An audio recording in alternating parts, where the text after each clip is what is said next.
Welcome dear friends, उम्मीद करता हूं आप सभी खैरियत से होंगे। दोस्तों, आज के इस वीडियो में हम आपसे डिस्कस करेंगे किस तरीके से आप मिनिमम टाइम में टाइपिंग स्पीड को जो है क्रैक कर सकते हैं। आपके पास, मुझे पता है आपके पास 20 दिन या 25 दिन होंगे। किस तरीके से आप 20 और 25 दिन के आसपास में ही टाइपिंग स्पीड जो कि मिनिमम आपके पास 35 स्पीड होनी चाहिए विद एक्यूरेसी 90। काफ़ी टफ होता है उन बच्चों के लिए जो जिनकी जो प्रैक्टिस नहीं होती है, सिर्फ 1-1.5 महीने की प्रैक्टिस होती है, या मे बी जो है वो 20 या अभी स्टार्ट किया उनके लिए बहुत ही ज़्यादा मुश्किल होता है। वीडियो उनके लिए बहुत ही ज़्यादा इंपॉर्टेंट होगा ये वीडियो पर्टिकुलरली। मैं यहाँ पर पर्सनल एक्सपीरियंस भी आपसे शेयर करूँगा किस तरीके से मैंने भी 2-3 बार ये क्रैक किया है। तो मैं आपसे ये सजेशन करूँगा किस तरीके से आप जो है एग्जाम में ये जो है अचीव कर सकते हैं ये गोल। क्योंकि मैंने बहुत सारे बच्चे देखे दोस्तों जिनकी जो है एक्यूरेसी डाउन हो जाती है, लेकिन उनकी स्पीड है 40 के प्लस जाती है, लेकिन फिर भी जो है एक्यूरेसी उनकी जो 89 ही रह जाती है, जिसकी वजह से वो एग्जाम से बाहर हो जाते हैं। तो दोस्तों, सबसे पहला जो मैं आपसे शेयर करूँगा वो है दोस्तों, आप किस तरह की टाइपिंग करते हो। अगर आप ट्रेडिशनल तरीके से टाइपिंग कर रहे हो, जैसे कि आप कीबोर्ड को देख के टाइपिंग करते हो, तो आपको वो छोड़ देना है। उस तरीके से आप कितनी भी कोशिश करोगे, आप 25 के ऊपर जो है स्पीड आपकी बहुत मुश्किल होगी अगर आप देख के टाइपिंग करते हो। इसलिए मैं आपसे सजेस्ट करूंगा सबसे पहले कि आप जो है टच टाइपिंग या जिसे ब्लाइंड टाइपिंग कहते हैं वो स्टार्ट कीजिए। उसमें कीबोर्ड को आपको देखना भी नहीं होता है। उसमें आपकी पहले स्पीड तो डाउन हो जाएगी, लेकिन बाद में कंटिन्यूसली 1 हफ्ता ट्राई करने के बाद आपकी स्पीड ऑटोमेटिकली इंक्रीज हो जाएगी। अब ये तो जनरल है, उसके बाद मैं आपको टेक्निक्स बताऊंगा किस तरीके से आप जो अचीव करूंगा, जो मैं पर्सनल आपसे शेयर करना चाहता हूं। दोस्तों, नंबर 1 जो पॉइंट है आपके साथ शेयर करूंगा वो है कि आपको कितना टाइम तक टाइपिंग करनी है। अगर आपके पास 20 दिन है तो आपको कितना टाइम देना है टाइपिंग में। तो दोस्तों, यहां पर मैं आपको बताऊंगा आपको मिनिमम जो है 2 से 3 घंटे एक दिन में देने हैं। 2 से 3 घंटे, वो भी डिवाइड करके। आप सुबह उठोगे तो 15 मिनट दोगे, उसके बाद आप रिलैक्स होके 1-1.5 घंटा, उसके बाद फिर 10-20 मिनट, उसके बाद फिर 10-20 मिनट। इस तरीके से आपको जो है टोटल कम से कम मिनिमम मैं कहता हूं 2 से 3 घंटे आप अगर कंटिन्यूअसली डेली बेस पे यहाँ पर प्रैक्टिस करते हो, तो मैं गारंटी देता हूँ 25 डेज में आपकी जो स्पीड है वो 35 क्रॉस करेगी। वो भी दोस्तों आप बिल्कुल भी कीबोर्ड को देखोगे भी नहीं, लेकिन सिर्फ आपको जो है प्रैक्टिस करनी है कम से कम 20-25 दिन तक, आपकी स्पीड 35 क्रॉस करेगी विद 90+ एक्यूरेसी। दूसरा चीज जो मैं आपको बताने वाला हूं यहां पर दोस्तों वो है कि आप जब प्रैक्टिस करोगे, जो कि आपके पास टाइपिंग मास्टर होगा या टाइपिंग मास्टर प्रो या जो भी आपके पास एप्लीकेशन होगी, सॉफ्टवेयर होगा जिस पे आप ट्राई करते हैं, उसमें मैं आपसे एक चीज बताना चाहता हूं। मुझे पता है आपको वो चलाना आता है, लेकिन जो वहां पर टाइपिंग पैराग्राफ है, पैराग्राफ टेस्ट, जो कि जिसका टाइम जो है वहां पर नॉर्मली 10 मिनट होता है, आप उसका टाइम जो है चेंज कीजिए, उसको 15 मिनट या 12 मिनट कीजिए। क्योंकि मैं पर्सनली जब लास्ट डेज, जब आपके पास 1 हफ्ता रहेगा एग्जाम में, उसमें आप 10 मिनट की जगह 15 मिनट ट्राई कीजिए टाइपिंग। उसमें क्या है, आपका जो है साइकोलॉजिकल प्रेशर एग्जाम में कम हो जाएगा।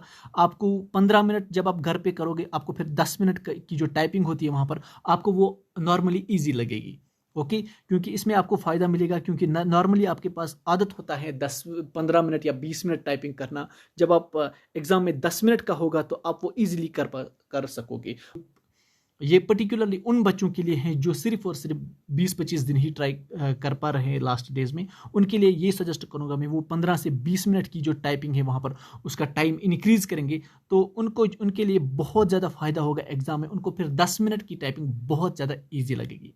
ओके, नॉर्मली जब हम 10 मिनट की टाइपिंग करते हैं तो उसमें क्या होता है कि हम 7 मिनट के बाद हम जो 2-3 मिनट लास्ट है उसमें हमारे हाथ पता नहीं होते हैं, लिख पाते हैं या नहीं पाते हैं, थोड़ा सा एब्सेंट बन जाते हैं हम। तो इसलिए मैं कहता हूं कि जब आप 15-20 मिनट का आदत हो जाएगा तो फिर आपको 10 मिनट बहुत ही ईजी लगेगा। ये मेरी पर्सनल एक्सपीरियंस है, इसको आप आजमाइए। ये मेरी एक्सपीरियंस है, कम से कम 1-2 बार कर लीजिए। तीसरी जो इंपॉर्टेंट ट्रिक है दोस्तों, मैं आपको बताने जा रहा हूँ, बहुत ज़्यादा इंपॉर्टेंट है दोस्तों। आप एक काम करना बहुत ज़्यादा इंपॉर्टेंट है, वो है यूज़ डिफरेंट कीबोर्ड्स। दोस्तों, कीबोर्ड्स को डिफरेंट यूज करना आप, यानी कि आपको सिर्फ एक ही कीबोर्ड पे ट्राई नहीं करनी है। ये मेरी पर्सनल सजेशन है, क्योंकि आपको पता भी नहीं है कि एग्जाम में किस टाइप का कीबोर्ड है, किस कंपनी का होगा। हाँ, नॉर्मली तो कीबोर्ड सेम ही होते हैं, लेकिन स्लाइट डिफरेंस होती है, जो कि 0.5 भी अगर डिफरेंस होगी कीबोर्ड में तो आपके लिए थोड़ा सा वो चैलेंजिंग हो सकता है, उसके कम टाइम में है। तो इसलिए मैं आपको सजेस्ट करूंगा आप कम से कम 1-2 कीबोर्ड्स पे ट्राई कीजिए। जो भी आपके फ्रेंड्स हैं उनका कीबोर्ड भी लाइए, उनको भी देख लीजिए, क्योंकि कीबोर्ड्स में थोड़ी सी फर्क तो होती रहती है। तो वो भी आप कम से कम 1-2 बार ट्राई कीजिए डिफरेंट कीबोर्ड्स पे, ताकि आपकी जो है कमांड जो है आपके हाथों पे वो हर कीबोर्ड पे होनी चाहिए। ये मेरी सजेशन है आपकी, ये आप ज़रूर कर लेना, वरना आपकी जो है वरना आपकी स्पीड जो है एग्जाम में भी कम हो सकती है। दोस्तों नंबर 4 पे जो टेक्निक है बहुत ही ज़्यादा इंपॉर्टेंट है। नॉर्मली क्या करते हैं आप घर में जब आप टाइपिंग करते हैं, बहुत ज़्यादा इंपॉर्टेंट है, जब आप घर में टाइपिंग करते हैं आप बैठ के करते हैं, यानी कि आपके पास टूल या कुर्सी नहीं होती है, वो चेयर नहीं होती है, तो आप जब करोगे तो टूल और कुर्सी का इंतजाम कर लेना, क्योंकि वरना एग्जाम में बहुत ज़्यादा प्रॉब्लम हो जाएगी। क्योंकि घर में नॉर्मली बहुत सारे बच्चे मैंने देखे घर में जो टाइपिंग करते हैं वो नॉर्मली बैठ के करते हैं या लेट के करते हैं या तकिया नीचे रखेंगे, कुछ इस तरीके का जुगाड़ कर लेते हैं।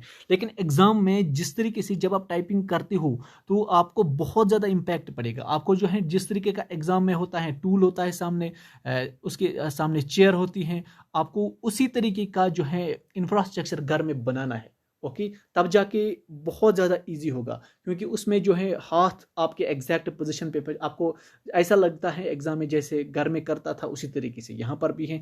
मगर अगर आप घर में दूसरे तरीके से बैठते हो, लेट के करते हो, बैठ के करते हो, सो के करते हो, या कुछ और भी एंगल है होता है बच्चों के, तो वहाँ पर एग्जाम में गारंटी देता हूँ अगर आपकी स्पीड 40 है तो वहाँ पर 32 ही हो जाए कम से कम। इस तरीके का पोस्चर जो चेंज होता है इस तरीके से 10, 8, 7 स्पीड डाउन हो जाती है। ये मेरी पर्सनल एक्सपीरियंस है, ये मैं आपको गारंटी दे। इसलिए आप टेबल चेयर लास्ट कम से कम 7 दिन आप उस तरीके से कर लीजिए। अगर पहले आप स्टार्ट जैसे चाहो कर सकते हो, लेकिन कम से कम 10 दिन आप उस तरीके से दे दीजिए, ताकि आपको जो है वो बहुत ज़्यादा मैटर करेगा दोस्तों।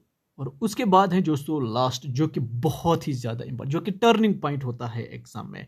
जब आप एग्जाम में बैठते हो वहां पर बहुत सारे बच्चे होंगे आपके आगे पीछे, बहुत सारे 30-40 बच्चे एक रूम में बैठते हैं, मे बी कभी कभी 50 भी बैठते हैं, तो जितना बड़ा रूम होगा।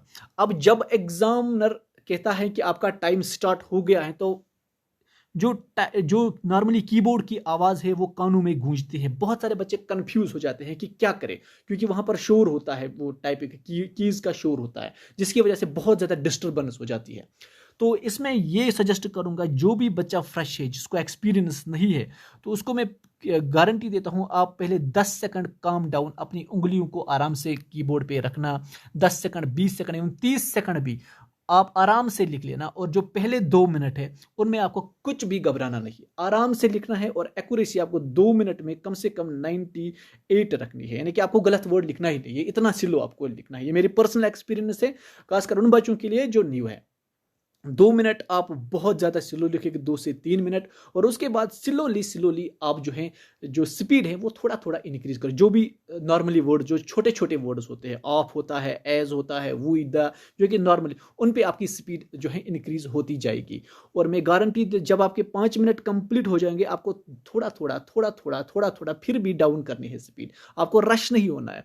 और फिर जो लास्ट के 1-2 मिनट है उसमें आपको थोड़ी सी स्पीड बढ़ानी है, ताकि आपकी स्पीड जो है 35 रह जाएगी। और मैं गारंटी देता हूं अगर आप एग्जाम में ये प्रोसीजर फॉलो करोगे, पहले 2-3 मिनट आप इजीली चलोगे, उसके बाद थोड़ा थोड़ा स्पीड इंक्रीज करोगे, बीच में थोड़ा रुकोगे भी, आराम से चलोगे, तो लास्ट के 2 मिनट थोड़ा सा तेज चलोगे, मैं गारंटी देता हूं आपकी स्पीड जो है 35 प्लस हो जाएगी, और विद 90 एक्यूरेसी के साथ। वरना आपको क्या हो जाएगा, आप अगर रश चलोगे पहले ही, जब आप वहां पर बोलेंगे योर टाइम स्टार्ट्स, तो जब आप तेज चलोगे, आपके पास एक्सपीरियंस नहीं है उतनी, मैं गारंटी देता हूं आपकी स्पीड डाउन हो जाएगी, आपकी वर्ड्स गलत हो जाएगी, जिसकी वजह से आपको टाइम लगेगा बहुत ज़्यादा, और आपकी एक्यूरेसी भी डाउन हो सकती है। आप मे बी स्पीड आपकी 36-35 रह सकती है, लेकिन एक्यूरेसी जो है वो 85-86 के आसपास रह सकती है। इसलिए मैं आपसे कहता हूँ आपको एक्यूरेसी पे बहुत ज़्यादा फोकस करना है, पहले 2-3 मिनट आप आराम से लिख लेना वहाँ पर। तो ये मेरी पर्सनल सजेशन है आपके लिए।